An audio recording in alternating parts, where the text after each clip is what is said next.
Hello, everyone. Today I would like to share with you some interesting moments I have witnessed in Washington. These experiences have shaped my perspective on policy and the future we are building together, and I am very pleased to share them with you.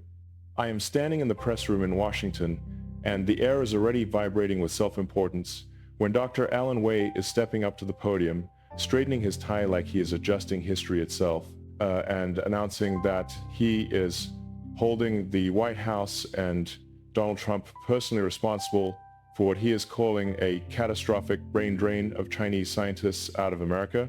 And as he is clearing his throat and the cameras are humming and the lights are beating down, I am realizing I am watching more than a briefing. I am watching a performance that is already starting to crack at the edges. Rows of reporters are shifting in their seats. Screens are glowing in their hands, live feeds are streaming, and I am hearing the opening line as he is declaring with theatrical gravity that for half a century, America is becoming the world's greatest magnet for talent, pulling in everyone from engineering students to Nobel-winning physicists, and that now, he is saying, Trump is smashing that engine to pieces and driving Chinese scientists back to Beijing, Shanghai, and Shenzhen. He is waving a slide on the screen where numbers are flashing, explaining that since the early 2000s, Chinese student numbers in America are exploding sixfold to more than 370,000, that they are filling laboratories, powering tech giants, pushing the frontier in AI, physics, and quantum research. And he is insisting that all of this is now collapsing because of one man's rhetoric, one man's policies, one man's so-called war on foreigners. The room is tightening, lenses are zooming, every breath is hanging. People are pretending they are just documenting, but I am feeling them taking sides with every keystroke. Dr. Wei is pointing to another figure, saying that from 2010 to 2021, nearly 20,000 Chinese origin researchers are leaving America, and that the curve is bending sharply upward after 2018, when Washington is launching a program aimed at countering Chinese espionage, and he is calling it, with dramatic pause, a witch hunt that is scaring away innocent scientists. Around me, some young staffers in sharp suits are nodding a little too eagerly, as if they are rehearsing outrage in real time. Social media feeds on their phones are already lighting up with captions like Trump is driving talent out and science is fleeing America, and I am hearing the first wave of comments scrolling by on screens. This is embarrassing. He already is losing and doesn't even know it. Is this leadership? Meanwhile, I am watching the small tells that are giving the game away, a tremor in the hand holding the laser pointer, an aide in the second row who is whispering frantically into a phone, a tech operator who is frowning at the data slide because something on it is not lining up. Dr. Wei is not seeing it, or he is pretending not to see it, and he is building his case higher and higher, insisting that Trump's America is becoming hostile to Chinese brains, that visa policies are tightening, that federal investigations are singling out ethnic Chinese researchers, that a climate of suspicion is turning laboratories into interrogation rooms. His voice is rising. He is calling this a moral crisis, an economic suicide note, the end of American innovation as we are knowing it. Across the country, in a quiet room far from the circus, Trump is sitting in a leather chair. A large screen on the wall is showing the same broadcast, and he is watching in complete stillness while staff are standing along the back wall, holding binders, tablets, and coffee cups. They are forgetting to drink. No one is speaking. Someone is pausing the feed, zooming in on the slide, showing the departure curve of Chinese scientists, and I am hearing a low, almost amused, from one of the analysts, as he is noticing that the curve is actually starting to rise years before Trump is stepping into office. Back in the press room, no one here is mentioning that they are too busy performing outrage. The rhythm of shutters is becoming a kind of drumbeat, as Dr. Wei is warning that by 2030, American scientific output is possibly dropping 15% below China's, if this trend is continuing, that Chinese universities are climbing the rankings, that Tsinghua is becoming a gravity well for AI talent, that super labs in Shanghai and Shenzhen are offering money, equipment, and national pride on a plate. He is painting a picture where Trump is the villain in every frame, and yet I am watching the first crack appear when a reporter near the front is tilting her head, checking the same numbers on her laptop, and realizing the story is not as simple as the script on the teleprompter. Her lips are pressing together. Her fingers are hovering above the keys. The room is still pretending everything is under control, but the data on the screens are starting to disagree with the story on the microphones, and that is when the atmosphere is shifting from polished outrage into something more dangerous, something closer to panic waiting to happen. The press room is heating up, and I am feeling the air getting heavier as Dr. Alan Wei is doubling down, insisting that what he is calling the Trump effect is turning Chinese scientists into refugees from American labs. But now the lines of skepticism are starting to show on the faces that actually are reading numbers instead of slogans. A reporter from the back, glasses reflecting the screen, is raising her hand and is asking, as politely as sharpness allows, whether the trend of Chinese talent returning to China is not actually beginning long before Trump is entering politics, when China is ramping up investment in research, building entire innovation districts out of bare concrete and sand, and throwing money at laboratories in ways that Washington is not even pretending to match. The room is pausing. The humming of the lights is suddenly very loud. Dr. Wei is blinking twice, his confidence still performing on the surface, and he is saying he is grateful for the question, the classic stall tactic, while he is shuffling his papers as if the answer is hiding somewhere in the mess. He is talking around the edges saying, yes, of course, China's investing, and yes, of course, some people always are returning, but he is insisting that the explosion after 2018 is proving that Trump is the tipping point. The reporter is not letting go. She is pulling up a chart from an independent study showing that even before 2016, Chinese universities are rising fast, that domestic campuses are climbing global rankings, that Beijing is funneling billions into AI, quantum research, and 6G, and that for many scientists, the pull factor is at least as strong as any push from America, and the first ripple of unease is moving through the front row of staffers standing behind Dr. Wei. Meanwhile, across the country, Trump is still in that quiet room, elbows resting on the arms of his chair, eyes steady on the paused frame of Dr. Wei on the screen, and an advisor is laying out printouts on the table in front of him, showing the Princeton study, the departure figures, the rise of Chinese research funding, the fact that Chinese students in America are peaking at more than 370,000 around 2019, and then are declining as Beijing is pushing its own universities into the global spotlight. Trump is not jumping in with sound bites. He is not storming onto social media. He is just listening, letting the numbers breathe, letting the analysts walk him through the distinction between real security risks and the lazy narrative that every Chinese researcher is a victim and every American policy is a crime. Back in the press room, the narrative is not breathing, it is gasping.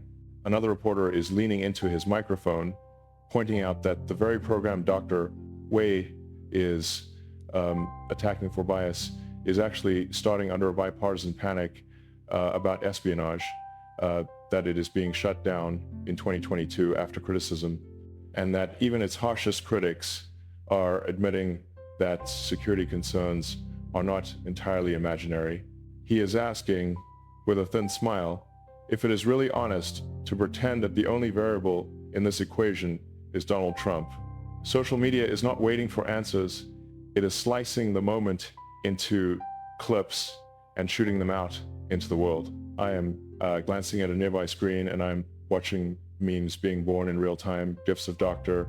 Wei fumbling with his papers, captions reading, he is blaming one man for 30 years of history, comments rolling in like he already is losing and doesn't even know it.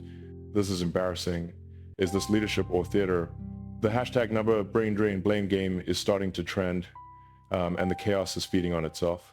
Dr. Wei is trying to wrestle the narrative back, pointing to fear among scientists who are feeling watched, repeating the story of a physicist who is saying he is never charged but is always feeling surveilled. And yes, the discomfort is real, the atmosphere is ugly, but the reporters now are asking for distinctions, for timelines, for context, and that is where his confidence is beginning to melt into confusion. He is repeating the same phrases: hostile climate, racist suspicion, Trump's war on knowledge, and each repetition is sounding thinner because the questions are getting thicker. Across the country, Trump is leaning back, folding his hands, and asking one of his advisors to walk him through the broader pattern, the way America for decades is depending on imported talent, letting its own education system stagnate while coasting on brainpower from abroad, and how now, with China offering big money, prestige titles, and cutting-edge facilities, the flow is naturally rebalancing. No shouting, no ranting, just quiet, slow, methodical unpacking of a complicated problem that the press room right now is trying to pin on a single villain to score a clean headline. The contrast is almost comedic. Back in the press room, staff behind Dr. Wei are exchanging looks, eyes flickering toward the exit. One of them already is pulling up emails on a tablet where donors and political allies are sending nervous questions about why the data in his slides are not matching the independent reports trending online. He is still talking, but the authority is draining out of his voice with every follow-up question, and by the time he is pausing to sip water with a hand that is not quite steady, the story is no longer about scientific brain drain alone. It is becoming a live case study in how confidence is sliding into confusion when reality is refusing to fit the script. By the time the third reporter is standing up, the room is no longer simply hosting a press conference. It is staging a slow-motion collapse of a narrative, and I am watching it from 10 feet away, close enough to see the tiny pulse in Dr. Wei's neck beating faster as the questions are drilling into the core of his accusation. The reporter is asking the one question everyone is now thinking, which is whether it is really honest to pretend Chinese scientists are running from America instead of also being pulled by massive deliberate efforts from Beijing to reclaim talent. And she is citing concrete examples, new laboratories in Shanghai and Shenzhen being led by returning researchers, quantum teams coming back from places like Stanford and MIT to finish breakthroughs at home, startups being seeded with money and prestige once they are landing in China. She is mentioning how in just the first half of 2025, thousands of Chinese American PhDs are returning to launch companies, how patent filings are surging, how Chinese citation rates in 6G and gene editing are overtaking American ones. And she is asking very plainly, are we really saying all of this is the fault of a single president, or are we ignoring a long-term strategic plan on the Chinese side and a long-term complacency on ours? The silence after that question is deafening. The cameras are still whirring, but the narrative is freezing. Dr. Wei is opening his mouth, then closing it, then opening it again, settling on a half answer about multiple factors while still circling back almost compulsively to Trump, Trump, Trump, as if repetition is going to change the trajectory of the graphs on the screen. Social media is not being so gentle. I'm seeing split-screen memes popping up everywhere, one side showing gleaming Chinese labs with the caption, "They're offering the world," the other side showing Dr. Wei pointing at Trump like a stage villain with the caption, "He is offering excuses." Comments are flying by. Is this analysis or acting? He is blaming the weather next. He is losing the room. Meanwhile, across the country, Trump is sitting in a smaller situation room now, at a narrower table, surrounded by a mix of national security staff and science advisors who are walking him through real stories of researchers who are feeling unfairly targeted, cases where investigations are overreaching, as well as cases where genuine theft is happening, where code, data, and prototypes are walking out of American labs in somebody's laptop bag. Trump is not dismissing the fear these scientists are feeling, and he is not pretending China is not smart in how it is courting them back.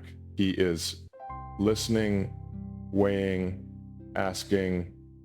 So we are needing security, but we also are needing talent, and we are needing to treat people like partners, not suspects, unless they are actually doing something wrong, right?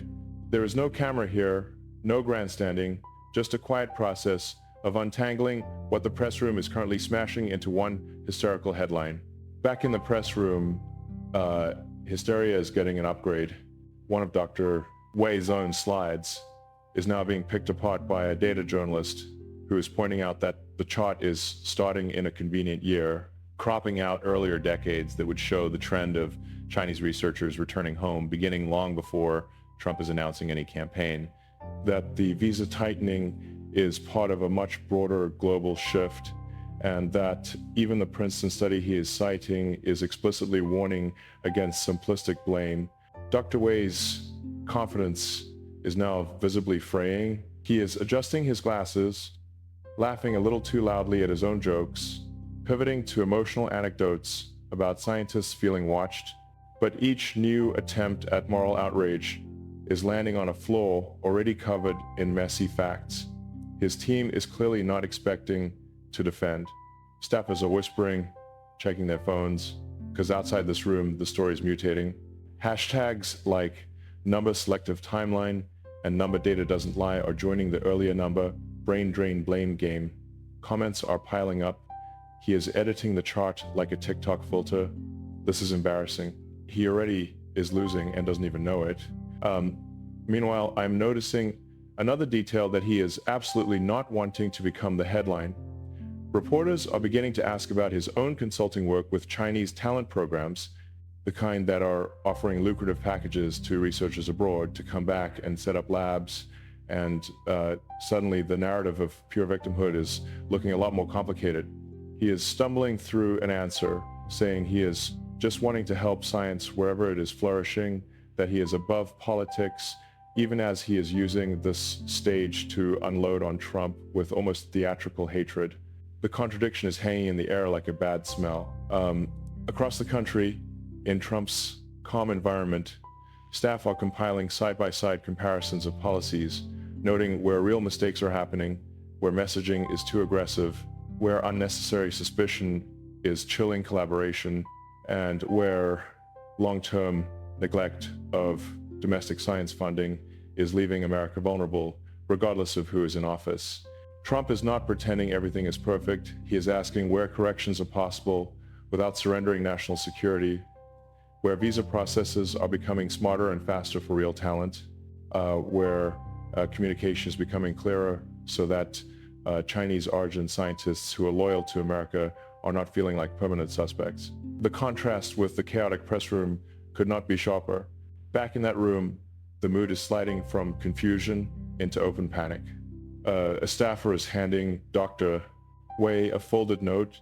He is scanning it, his face tightening as he is realizing that friendly outlets are already posting skeptical pieces, that the narrative he is counting on for an easy viral takedown of Trump is instead spawning questions about his credibility, his data, and his motivations. The more he is trying to regain control, the more it is slipping away, and I am standing close enough to see the exact moment when he is understanding that this is no longer a clean attack. It is becoming his own unraveling. Now, the press room is no longer just chaotic. It is becoming claustrophobic. The kind of space where every light is feeling too bright and every camera red light is feeling like an accusation. And I am standing there watching Dr. Alan Wei make the worst strategic choice he can possibly make in this moment, which is doubling down on the original script instead of adjusting to the facts now pouring into the room. He is raising his voice, insisting yet again that Trump is single-handedly creating an atmosphere where Chinese origin scientists are feeling hunted, that they are being forced to abandon their dreams in America and run back to China. And he is conveniently leaving out that many of those scientists are being greeted with giant grants, state-of-the-art labs, and prestige positions they are never being offered here. A reporter is asking whether he is really saying that a physicist who is returning to lead a quantum lab in Shenzhen with $100 million in funding and a direct line to the top of the Chinese Academy of Sciences is a victim of Trump rather than a rational actor responding to opportunity. The question is cutting right through the performance, and you can see it. The laugh he is offering as a response is not reaching his eyes. Social media is already rewriting the scene. Clips of that question are looping with captions like, "Opportunity is existing, blame is trending, and comments are pouring in. He is selling a story, not telling one. This is embarrassing. Is this leadership or just projection?"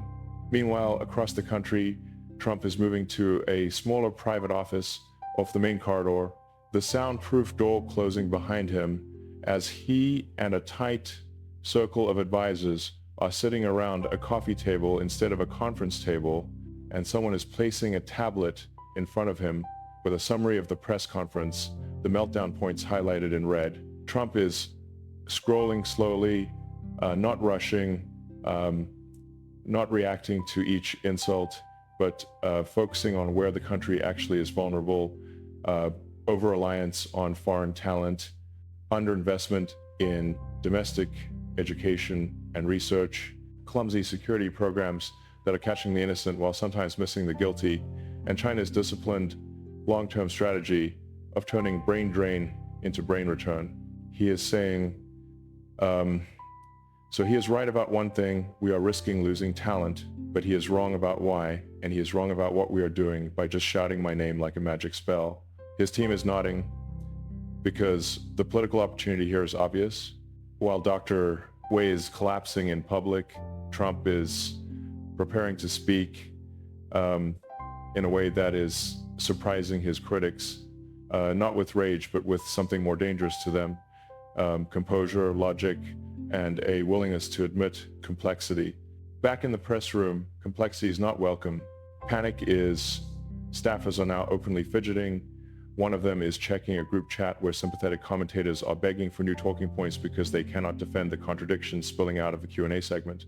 The narrative arc that is supposed to be running confidence to triumph is instead running confidence to confusion, to this moment where you can feel the slope toward collapse. Dr. Wei is snapping at a reporter who's asking whether making Chinese scientists feel unwelcome is really just about Trump, or whether some of the fear is also coming from Beijing's own reach, pressure on families back home, expectations that scientists abroad are serving national goals, and suddenly the story of pure American villainy is disintegrating in his hands. He is accusing the reporter of carrying water for Trump, and that is when the room is turning. Journalists do not like being told they are secretly partisan, and the chill in the air is instant. Across the country, in a different building, a studio is being prepared. Technicians are adjusting two American flags behind a simple lectern, angling them so that they are framing the shot without swallowing it. And lighting specialists are shaping a warm but tense glow that is making the room feel intimate and serious at the same time. A monitor is showing the collapsing press conference on a slight delay, and producers are trading looks because they are seeing what I am seeing. By the time Trump is speaking here, he is not just responding to an attack, he is walking into a vacuum of credibility left behind by his accuser. Back in the press room, the last questions are hitting like body blows. Someone is asking Dr. Wei about the statistic that by 2021, 2/3 of Chinese origin researchers leaving America are returning to China, and is pressing him to admit that a huge part of this is because China is finally offering them resources and status on a scale that America is refusing to match. Another is asking whether it is really wise to talk as if every Chinese scientist is automatically a victim of America and never a strategic actor for Beijing, especially when some are clearly working inside state-backed programs aimed at leapfrogging American tech. He is floundering now, words tangling, metaphors stumbling over each other, sweat shining under the unforgiving lights. Social media is merciless. A still frame of his stunned expression is going viral with the caption, when the data is not doing what the script is needing, and comment threads are filling with lines like, "He is collapsing live, he is losing the room, he already is losing and doesn't even know it." By the time he is finally muttering something about needing to wrap up, the confidence of the opening has entirely evaporated, and the last image many viewers are seeing is not a righteous scientist exposing a reckless president, but a flustered figure being overtaken by the very facts he is trying to control. Later that evening, I'm standing at the back of a small studio, the kind of room that is looking deceptively simple on camera, but is humming with controlled tension in real life, and I am watching the final scene of this whole saga lining up like a shot in a political thriller. 2 American flags are standing behind the lectern, their fabric barely moving in the conditioned air. The lighting is bathing the space in a warm tone that is softening nothing but is sharpening everything, and the crew is moving quietly, checking levels, adjusting lenses, rehearsing camera moves that are framing one person and one message. Trump is stepping into the light, not with the swagger his enemies are always caricaturing, but with a steady, deliberate walk that is saying he is understanding the stakes and the optics. And as he is placing his hands on the sides of the lectern, the room is settling into an almost physical silence. Somewhere outside these walls, clips of Dr. Alan Wei's press conference are still looping, still trending, still being memed into oblivion, but in here, the tone is changing. Trump is beginning not with a joke, not with a jab, but with something his critics are never expecting from him, a sober reflection. He is saying he is listening today to real fears from real scientists, many of them Chinese origin, who are feeling scrutinized, who are feeling like their loyalty is being questioned, and he is acknowledging that if people are feeling that, leaders are needing to hear it. He is saying America is depending for decades on talent from around the world, and that if this talent is feeling pushed away, that is a problem for the country's future. The staff in the shadows are standing very still, some of them pressing their lips together to stop themselves from nodding on camera. Then he is shifting, and the composure is turning into something sharper, not anger, but clarity. He is saying that what he is not accepting is the cartoon that is being drawn today in Washington, a cartoon where one president is single-handedly causing 30 years of scientific migration, and where China's massive, deliberate effort to pull talent back home is being erased so that a talking head on a podium is having a simpler villain to point at.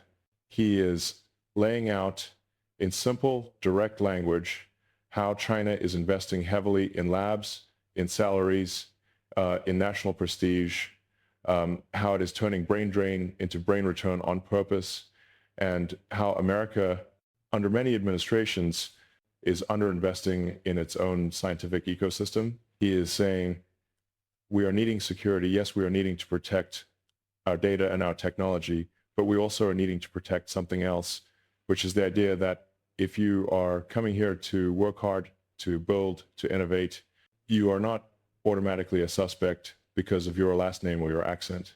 We are not doing that. We are better than that. Staff along the side are trying not to smile because they are knowing what is coming next, the second part of the speech, the part that is not just leadership, but also pure, sharp politics. Trump is pausing, letting the air stretch. Then he is addressing Dr. Alan Wei without even using his name, referring instead to a certain highly paid expert who is holding a press conference today, who is acting shocked that Chinese scientists are returning to gleaming labs in Shanghai and Beijing, while forgetting to mention his own consulting work with the programs inviting them back.